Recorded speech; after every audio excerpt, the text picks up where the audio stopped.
So this past Sunday was TNA's, I guess you could say, their WrestleMania. Now you might say, well, wouldn't Slammiversary be their WrestleMania? That's kind of like their anniversary and all that. Well, Slammiversary could be looked at as their WrestleMania. It could be. But I think it'd be more looked at as, let's say, the Royal Rumble. Minus the Rumble match. But that's kind of how it would be looked at. Kind of like the Royal Rumble. And the reason for it is that it basically is looked at as the second biggest event outside of outside of WrestleMania, that being the Royal Rumble, and that's how Slammiversary is viewed. It is viewed basically like the Royal Rumble, even though it takes place in the summer. Bound for Glory is looked at as their WrestleMania, and then Genesis is looked at as, let's say, their SummerSlam, but at the beginning of the year. And then I think whatever they have after that, I think Hard to Kill or whatever the pay-per-view they have in the spring, that's looked at as the Survivor Series. And then you go, rotated, clockwise, basically rotated around the clock clockwise, if you will, doing it again. But what's interesting, though, about this is that for a while there had been some reports that despite this TNA WWE NXT partnership doing very well, mostly for TNA and to an extent NXT, because it allows NXT to have access to other talents normally they wouldn't have if it wasn't for this partnership. Basically, despite it, this partnership doing wonders in that case for both, and TNA, I'm trying to find the right words to say here, guys. TNA basically getting the exposure they need, and thus allowing them to actually get bigger crowds and more sizable arenas that they normally wouldn't get if they went there. It's a good thing. It's overall a good thing for the company. It really is. But even though there's some good, there is some conflict, some behind the scenes news, whether you believe it or not, of some conflict. Not just with certain internal. Like backstage producers and all that. No. We're talking talent. We're talking talent, basically. And it's not just talent either, but it's also, a lot of, I guess you could say, some, I guess it could just be some critical controversy or whatever you want to call it. But somebody at Sports Illustrated, and obviously you could probably tell that this person at Sports Illustrated is not a WWE fan. They might like TNA, but they're not a WWE fan. They're probably more pro AEW and pro TNA, and basically pro anything not WWE. You can kind of tell that in this report because this came from Sports Illustrated. That's right. Sports Illustrated actually has a section dedicated to professional wrestling and combat sports, and basically this report came from Sports Illustrated. And I found this on Facebook. One of the pro wrestling Facebook group pages put this up. But the report basically goes like this, and I quote. It says, and this is what it says. The headline is "New Report via Sports Illustrated," and this is what the report says, and I quote.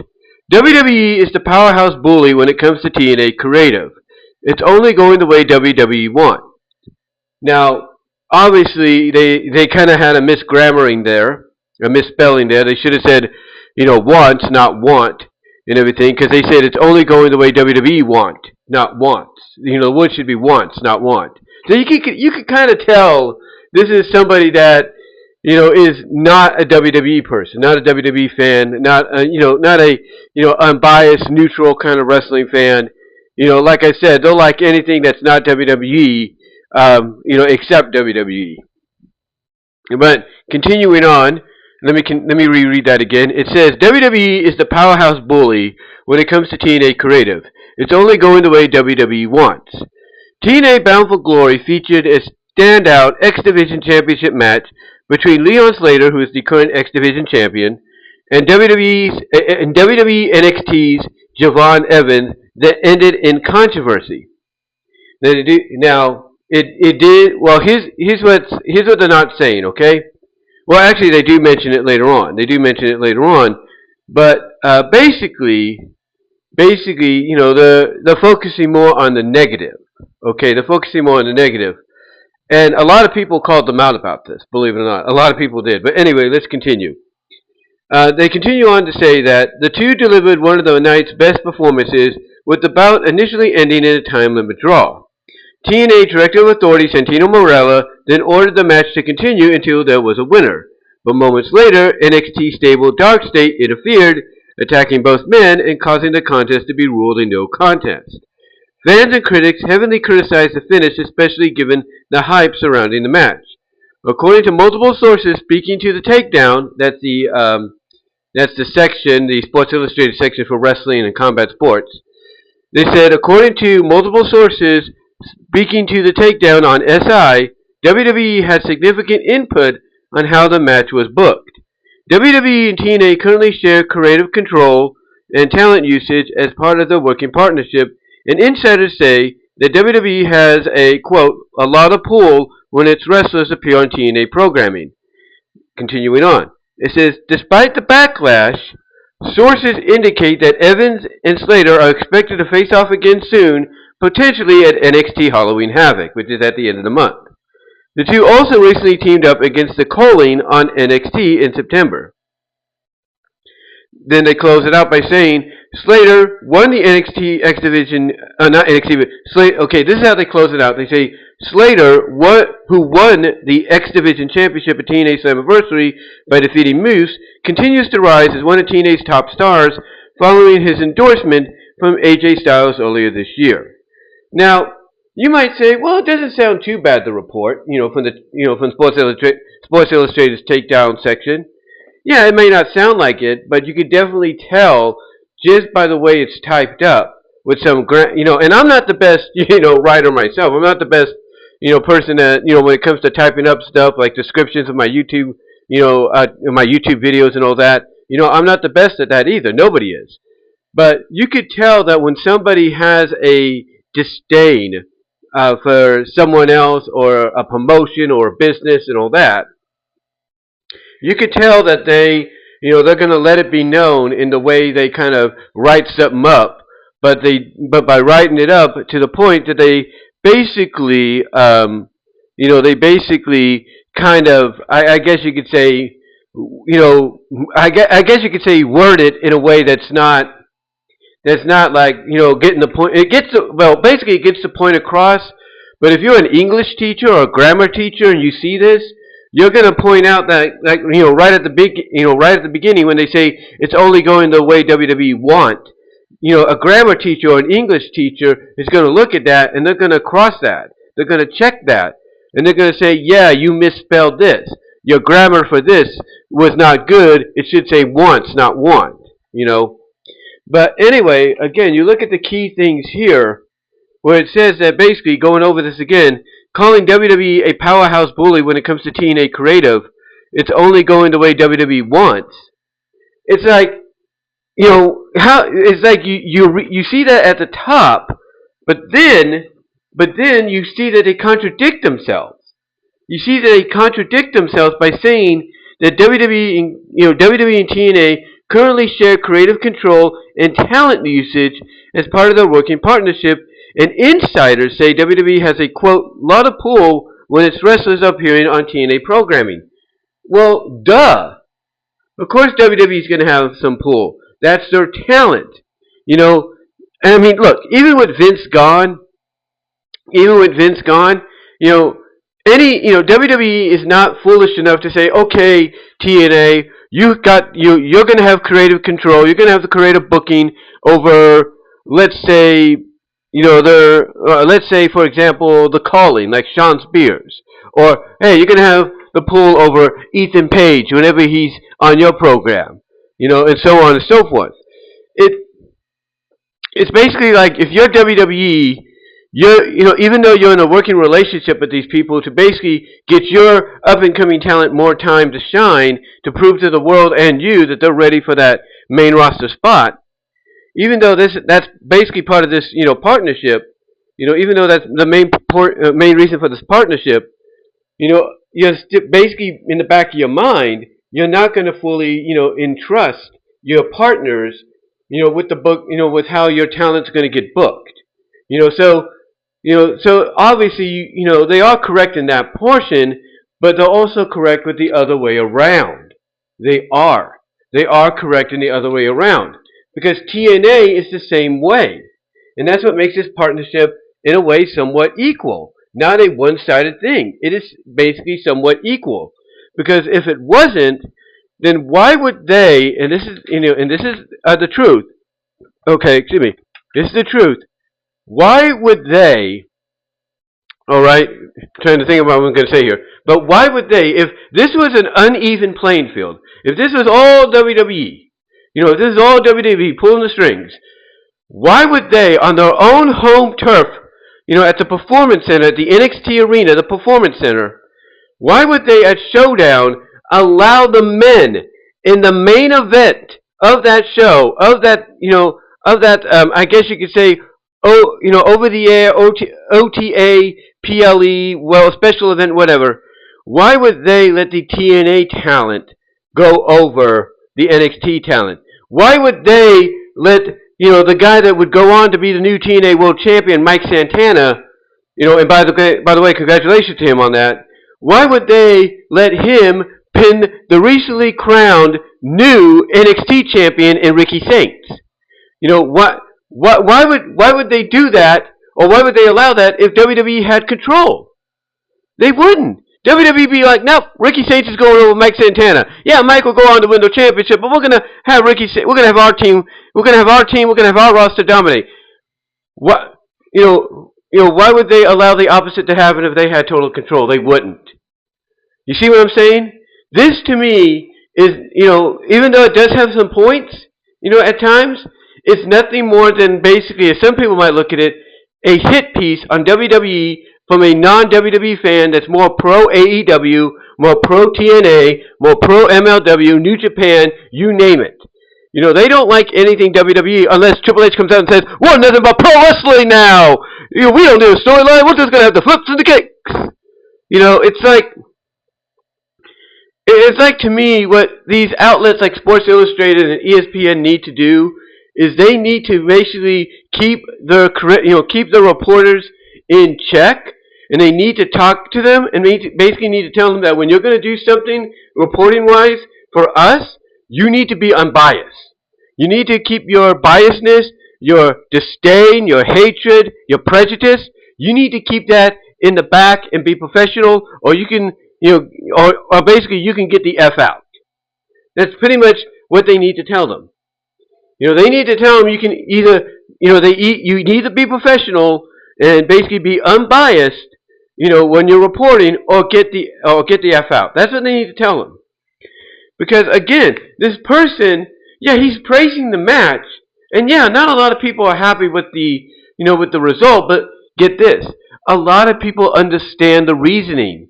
They may not like the fact that it happened, but you have a lot of folks all across the internet, all across YouTube, all across social media, that are wrestling fans, casual, hardcore, diehards, you name it. They may not like the ending, or may have not liked the ending, but they all understand the reasoning. The reasoning, for one, is to get us to a rematch at Halloween Havoc. Basically, that's part of the partnership. It's like, okay, Leon and Javon, they had the first match, on Bound for Glory. They're going to have the second match at Halloween Havoc. They had on TNA's turf. The rematch is going to happen on WWE NXT turf. It only makes sense. It's only right for that to happen. The other reason they understand, even though, like I said, they don't like the ending, is they understand is to get Dark State over as a hateable heel faction. And yeah, a lot of people look at Dark State as basically Shield Point 2. Basically, this this era's incarnation of the Shield, if you will. This era's like I said, take on the Shield. They understand that. They understand that's who they are, or at least they're trying to be. Some people joke that the Shield Light, or the Shield wannabes, or the Retribution 2.5 or 2.0, but the point I'm getting at, they, even though they don't like the fact that they ruined the match at the end, they understand the reasoning, and that reasoning is to basically, long story short, get Dark State over as a hateable faction that basically you want to see get their ass kicked, in the long run, and eventually be disbanded, in the long run, because you're sick and tired of them interfering in matches, all because their goal basically is to take over NXT or force the hand of Ava to basically give them what they want when they say.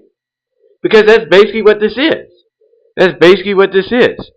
But again, the reason I said earlier this guy is contradicting himself is because he's saying at the beginning that WWE is a powerhouse bully when it comes to TNA creative. It's only going the way WWE wants.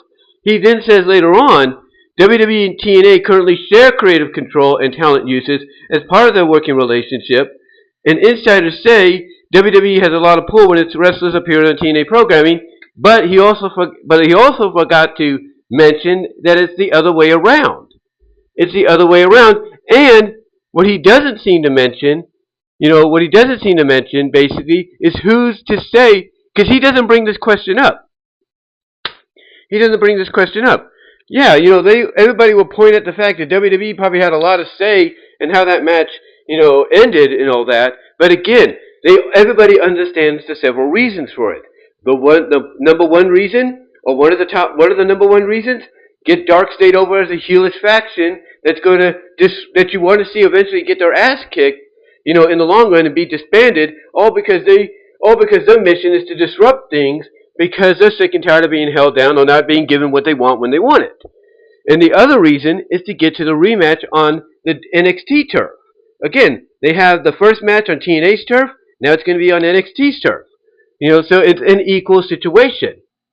And who's to say both creative teams, WWE and TNA, didn't have a say in this? They didn't agree that, hey, this is the way to go. Because when you really think about it in the long run, Carlos Silver himself has said, TNA President Carlos Silver has said himself, that basically he wants to help a lot of the talent, especially the young talent, make that next step over to WWE, because he recognizes that all wrestlers, when they start their career, on the indies and work their way up and to be signed by the likes of TNA or other mid to big time promotions, they know that those people's main goal at the end of the day is to go and be signed by WWE. They know that. They understand that. So again, who's to say he didn't sign off on it as well, knowing that, hey, this is going to help Leon get back on WWE television, because eventually that's where Leon Slater's going to probably land, next after his run in TNA's done. He's going to probably land in NXT, and eventually WWE. So who's to say basically this is not part of that idea to get him back on television so he can have this one-on-one rematch with with Javon Evans and tear the house down at Halloween Havoc. He also understands that it helps grow and develop certain other talents, like let's say Dark State. It helps them grow and develop as a heel faction that eventually, when the time's right and they get called up to the main roster, maybe as a group, basically, they'll be over enough to where when we start seeing the whole Dark State, I guess you could say entrance or disruption entrance, on the main roster, they'll be over enough to the point that they'll not only feel like a threat, to, let's say lower to mid-card talent, but they'll start feeling that way potentially when they get the chance to go up against upper to main event talent. So it makes sense. It makes sense in the long run for them to do this, even though you may not like the ending. But like I said, there's a lot of folks, in the wrestling business that, talk about wrestling for a living, that have been fans for a long time. They all agree. They all agree that, yeah, it was a crappy ending, but they understand the reasoning. They see the bigger picture. They see the bigger picture. So for someone to come out on a major outlet, with the people still look at it as a major outlet, like Sports Illustrated, and use one of their sections, in this case the Takedown section, which is, dedicated to pro wrestling, boxing, MMA, you name it, for them to come out and basically write a piece like this to where, they're sounding essentially like a WWE hater, and mostly a pro AEW, TNA, MLW lover and all that, and hating everything WWE, for someone like that to use an outlet like Sports Illustrated in this section to write this kind of a piece to where even they contradict themselves? Again, if I'm Sports Illustrated, if I'm ESPN, if I'm anybody that has, a section, dedicated to combat sports, pro wrestling, MMA, boxing, you name it, Muay Thai and all that. If I'm any kind of outlet from SI to ESPN to Fox Sports, you name it, I have those kind of sections dedicated to that stuff, on my online platform or my online newsletters or my my snail mail newsletters, because those still exist apparently. If I'm any of them, I basically make sure I double check, triple check that the person that's going to be writing these articles is not, biased, against one place and not biased towards the others. I make sure that they understand that when they write pieces like this, they have to be professional. They have to be unbiased. They have to, basically keep, they have to keep and, lock in or lock away any disdain they have for anybody else or any other promotion. They have to put that on the back burner and be professional when they write these articles and be, as unbiased, in a way to where, it doesn't feel like, or doesn't, feel like or sound like when people read it, it doesn't feel or sound like you're hating or favoring something else, or hating one and hating one promotion and loving another over it. If you get what I'm saying. So to me, in closing, I look at this. Not a lot of people, even fans, are not going to like the partnership because they're going to feel this way. There's no doubt. Not a lot of fans are going to like the partnership because they'll feel the same way. And when they read articles like this, it'll pretty much, feel their confirmation of, yeah, we were right. But again, when I look at this TNA NXT partnership, it could be further from the truth. Because like I said, if WWE had full control, and people pointed this out, people called this person out, called this guy that did this article out on social media. If WWE had full control, why was Mike Santana allowed to pin Ricky Saints in the main event Survivor Series match on Showdown? Why was he allowed to beat Trick Williams clean, in the main event of Bound for Glory and win the TNA title, win the TNA championship and bring it back to TNA? Why was he allowed to do that if WWE had full control? Because again, like I said, if WWE had full control, none of this would be happening. Now you might say, well, Kalani Jordan beat Indy Hartwell. Yeah, but who's to say that's not going to lead to a rematch at Halloween Havoc between Indy and Kalani, and maybe Indy wins it there? Because think about it. You have Indy Hartwell, who's now a TNA talent, and also the House of Glory Women's Champion. You have her beat, Kalani Jordan on NXT Halloween Havoc, which, I will say is a bigger stage, a bigger platform, and is in front of a bigger audience on Peacock and all that.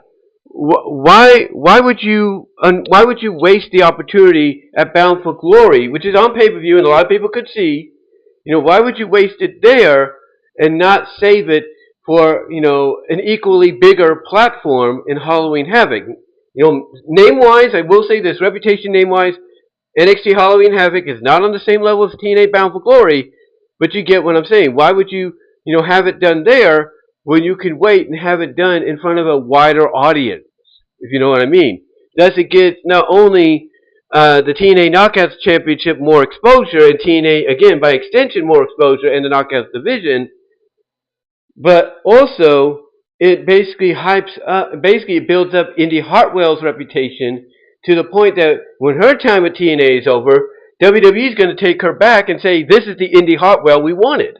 This is the Indy Hartwell that, we brought into NXT, we brought up to the main roster, we put the NXT Women's Championship on. This is the Indy Hartwell we want to skyrocket to the moon. Because that's the main plan here. That's the main plan here if you think about it. And who's to say tonight when they do that Battle Royal to crown a new number one contender for the NXT Women's Championship that they won't be giving it to Indy Hartwell? Because think about that. Indy, who's now part of TNA, challenging JCJ for the NXT Championship and winning it, and taking that to TNA, while NXT's Kalani Jordan has the TNA Knockouts title. I'm just saying. I'm just saying. And then again, of course, they could say, hey, let's give the Battle Royal to TNA's, Kalani Jordan, have it title for title. That could happen too. And I know some people and I know people hearing that are probably like, oh, please don't let that happen, because knowing WWE, and TNA, they might agree to let history strike twice. Maybe, we don't know. We don't know, but the point I'm getting at is you could definitely see that they could have gone that route, and I agree, maybe they should have. But when you really think about it, it's way, you might say, well, it's not way too soon, if that's what you're going to say. Well, in a sense, it might be way too soon. And basically, I think even Carlos Silva looks at the fact that, yeah, we had a sold-out crowd, biggest crowd we've ever had for ever at Bound for Glory. But he even realizes from a worldwide perspective, not everybody, is going to be, or not everybody was going to be able to see the title change. Not everybody was going to be able to see that. So what better way to do it than on a much bigger platform, and everything, and without people having to pay $40, $40 or $35, if you will, depending on how you watched it, And to me, having them rematch at Halloween Havoc, just like Leon and Javon will, makes more sense, and for the change to happen there makes more sense when you really think about it. But at the end of the day, no matter how you feel about this partnership, no matter how some of the talent, quote unquote, if you believe it or not, feels about the partnership, at the end of the day, it's doing both sides a lot of good. It's giving WWE's NXT more access to talent that is not under contract to them, but is, basically wanting to work and wanting to get more exposure. And what better way to do that than on NXT on CW? And then you have TNA as an open platform for the NXT talent that's not getting much, exposure as well, and much opportunities to wrestle on NXT. It's allowing them to go there and have, some more exposure and everything as well, and kind of introduce the TNA audience to what they can do. And maybe even give the TNA audience a glimpse of, hey, one of these ladies or one of these men might be signing with your company in the near future. You never know. I mean, we know that Jasmine Nix is no longer with WWE, so who's to say she won't end up in TNA? Same with Ridge Holland. Who's to say? But point I'm getting at, it's basically, to me, this partnership is working out good for everybody. From what I can tell, it's working out good for everybody. It is, in my opinion, an equal, maybe not, as equal as people think it should be, but to me, it's a decently equal partnership to where, again, it's not one, you could tell it's not one-sided, because if it was, then TNA would not be winning all the matches and all that they've been winning. Been given the opportunity to win, not just on their turf, but on NXT's turf. So, in closing, guys, I just wanted to come out and talk about this and, kind of get your thoughts on it. I want to know how you feel about it. What are your thoughts on it, if you will? Let me know in the comment section, I should say, during this video or after this video. Let me know. Love to hear how you feel about what this person had to say. Do you think this person that put this report on at the, put this report up at the takedown at SI and Sports Illustrated is mostly a WWE, hater? Do you think that's what they are? And they're showing more of a favoritism towards TNA and other promotions that are not WWE? And do you think if that's the case, then maybe Sports Illustrated and outlets like them, like ESPN and so on, need to take these kind of people aside and say, hey, be unbiased or get the F out? Let me know. Let me know what your takes are on this and all that down below. And until next time, guys, do me a solid favor before I go, and that's ring the bell for notifications, subscribe to the channel, share the video, like the video. Also, guys, click on the links in the description to find my content elsewhere outside of YouTube. You can find me at all your favorite audio video podcast affiliates like iTunes, iHeartRadio, Pandora, SiriusXM to an extent, Radio Public, Spotify, Audible, you name it. Wherever there's a podcast or a variety of podcasts located, there's more than likely then more than likely you'll find mine there as well. Also, guys, do me a solid favor and click on the top links to my new Fourth Wall store. Get merchandise there you can't get anywhere else. I only have one thing up right now, but I think you'll like it, and there will be more to come in the future. Also, click on the bottom link to go to my OG Teespring store for merchandise you can't get anywhere else as well. And also, guys, support me over at Patreon and at Cash App and Venmo. It'd be greatly appreciated if you can. Also, follow me and support me over at Odyssey.com/BWRoses.5 and Rumble.com at BWRoses and VENMO at BWRoses. But guys, give me your thoughts overall on what you have to think about this. Down below. What you think about this article, I should say. Give me your thoughts down below. And until next time, guys, I am out. God bless. Take care.